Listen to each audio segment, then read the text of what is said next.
좋은 아침입니다. 우리 기도하시면서 체포 시작하겠습니다. 살아계신 하나님 아버지, 화요일 아침을 하나님 앞에 예배하며 나아갑니다. 예배하고 있는 어느 곳이든지 그곳이 작은 성전이 되게 하여 주시고 걸어다니는 성전이 되게 하여 주시옵소서. 오늘도 우리 하나님 이 자리에 또 예배 가운데 말씀 중에 임하여 주시옵소서. 감사하며 예수님의 이름으로 기도하옵나이다. 아멘.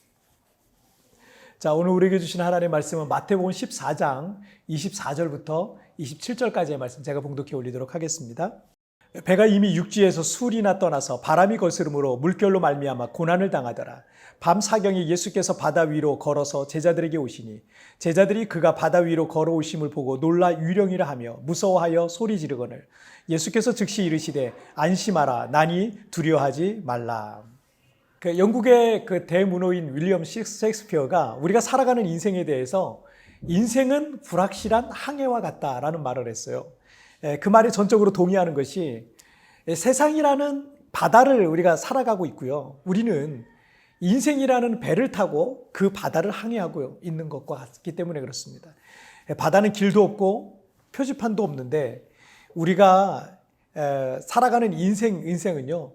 정해진 길도 없고요. 표지판도 없기 때문에 인생 역시 바다와 같은 겁니다. 그래서 사람이 자신의 길을 찾지 못하고 어떤 방향을 잡지 못하면 오랫동안 그 인생을 방황할 수밖에 없는 거예요. 그리고 바다는 예상치 못한 위험이 도사리고 있는 곳이지 않습니까? 갑작스럽게 기상악화로 폭풍과 태풍이 불어닥칠 수도 있고 또 해수면 아래 감춰져 있는 암초로 배가 좌초되거나 파손할 수도 있는 거예요. 또 망망대해의 길을 잃어서 영영이 정말 방황하다가 유령선이 될 수도 있는 거고 또 해적과 같은 도적대로 인해서 갖고 있는 모든 것을 다 뺏기기도 하는 곳, 그런 곳이 바다지 않겠습니까? 그래서 셰익스피어는 인생은 불확실한 항해와 같다라고 이렇게 비유를 했던 거죠. 길도 없고 표지판도 없는 인생이지만 누군가가 인생의 매뉴얼을 준다면, 누군가가 길을 알려준다면 인생의 모든 불안과 걱정과 염려는 다 사라지게 될 겁니다. 오병이의 기적 이후에 예수님께서는 제자들을 군중들과 따로 분리해가지고 배를 태워서 갈릴리 바다 건너편으로 마을로 보냈습니다. 그리고 예수님께서는 기도하시기 위해서 산에 올라가셨어요. 오늘 본문은 다시 배를 타고 건너편 마을로 가고 있었던 그 제자들의 모습을 보여주고 있죠. 24절 말씀 보시면요. 배가 이미 육지에서 술이나 떠나서 바람이 거스름으로 물결로 말미암아 고난을 당하더라. 제자들은 늦은 밤에 배를 타게 됐고요. 교대로 노를 저어가면서 건너편으로 마을로 가고 있었습니다. 이 평행 본문인 요한복음 6장에도 이 본문이 나오는데요.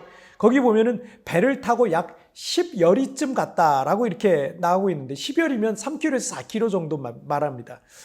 3km, 4km면 배를 타고 꽤 간 거죠. 그런데 갑작스러운 돌풍으로 인해서 큰 파도가 치고 제자들은 배가 뒤집힐까 봐 필사적으로 어떻게든 살아남기 위해서 노를 젓고 있었던 그런 모습이에요. 자, 그리고 25절을 보시면 밤 사경에 예수께서 바다 위로 걸어서 제자들에게 오시니. 자, 이스라엘 사람들은 밤을 1경, 6시, 저녁 6시부터 저녁 9시, 2경, 9시부터 밤 12시, 3경, 밤 12시부터 새벽 3시, 4경, 새벽 3시부터 새벽 6시. 이 네 부분으로 나누어서 이해를 했어요. 자, 그렇다면 예수님께서는 밤 4경, 즉 새벽 3시부터 6시까지 밤이 가장 깊고 어두울 때 바다 위를 걸어서 제자들에게 오셨다라는 것을 알 수 있습니다. 자, 오병이의 기적이 일어난 곳은 벳세다라는 그런 마을이었어요.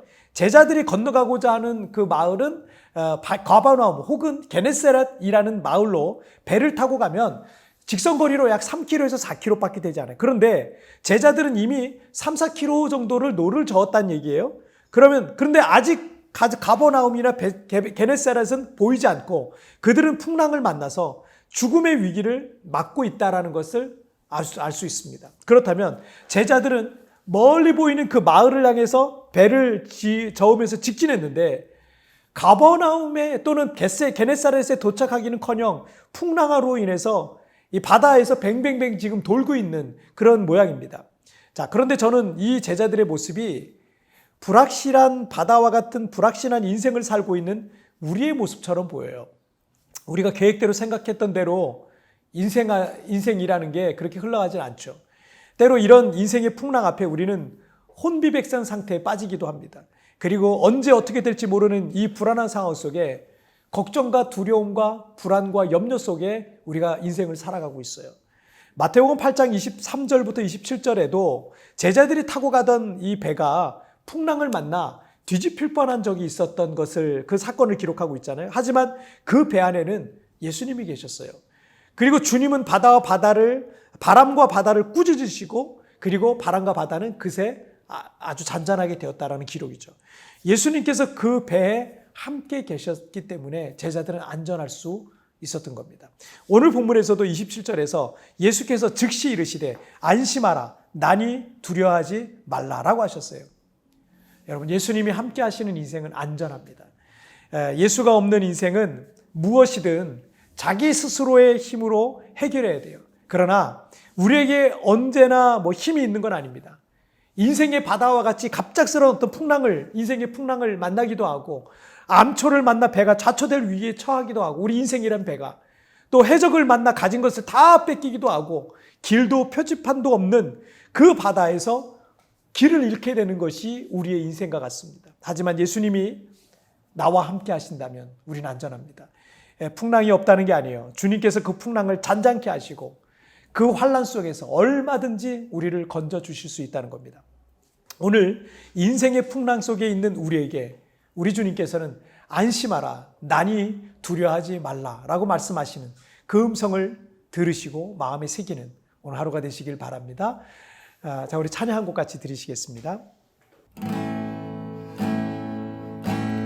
내 아버지 그 품 안에서 내 영혼은 안전합니다. 주 손길로 내 삶을 안으시는 그 평강이 나를 덮습니다. 나 비록 넘어지면 흔들리지만 주 내 안에 거하며 나를 붙드시니 내 생각을 주께로 돌리고 주시는 평강의 옷을 입습니다. 주 약속 안에서 내 영혼 평안에 내 뜻보다 크신 주님에게 왜 나실래에 두려움 다 내려놓고 주님만 의지해 주 안에서 내 영혼 안전합니다.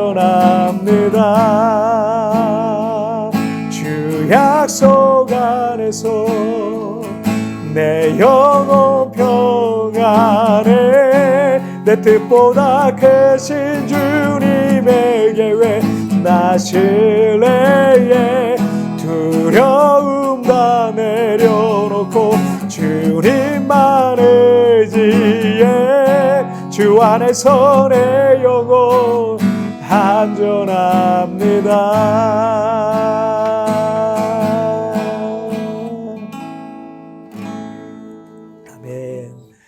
자, 우리 같이 기도하시겠습니다. 살아계신 하나님 아버지, 제자들이 노를 저어갔지만 원하는 대로 가고자 하는 곳에 갈 수가 없었습니다. 풍랑이 가로막았고 그들은 큰 위기를 만났었던 것처럼 우리가 생각했던 대로, 내가 계획했던 대로 내 인생이 그렇게 진행되지 않는 것을 우리가 인생을 살면서 경험하게 됩니다. 때때로 풍랑과 같은, 또 인생의 암초와 같은 것을 만나서 배가 좌초될 위기, 파손할 위기에 처하기도 하는 것이 우리의 인생인데, 오 하나님 아버지, 예수님께서 함께 계시면 안전함을 믿습니다. 예수님이 우리 인생이라는 배에 올라타시면 우리는 어떤 상황 속에서도 하나님의 놀라운 보호 가운데 있게 될 것을 믿습니다. 오늘 여러 가지 어려운 상황 속에 두려움과 염려와 걱정과 불안 속에 있는 성도들이 있습니까? 오늘 찾아가 주시고 내가 너와 함께 있으니 난이 두려워하지 말라라고 말씀하시는 주님의 음성을 마음에 새기는 귀한 시간 되게 하여 주옵소서. 그래서 오늘 우리에게 주어진 인생을 믿음으로 삶을 살아내고 승리하며 살아갈 수 있도록 축복하여 주옵소서. 감사하며 예수님의 이름으로 기도하옵나이다. 아멘. 여러분 뒤편에 나오는 오늘의 묵상 보시면서 개인적으로 묵상하시고요. 짧게라도 뜨겁게 기도하시면서 오늘 하루 주님과 동행하시길 바랍니다. 우리 내일 굿모닝 셰프에서 뵙겠습니다. 여러분 승리하세요. 예수님이 나와 함께 하시면 안전합니다. 풍랑이 없다는 게 아닙니다.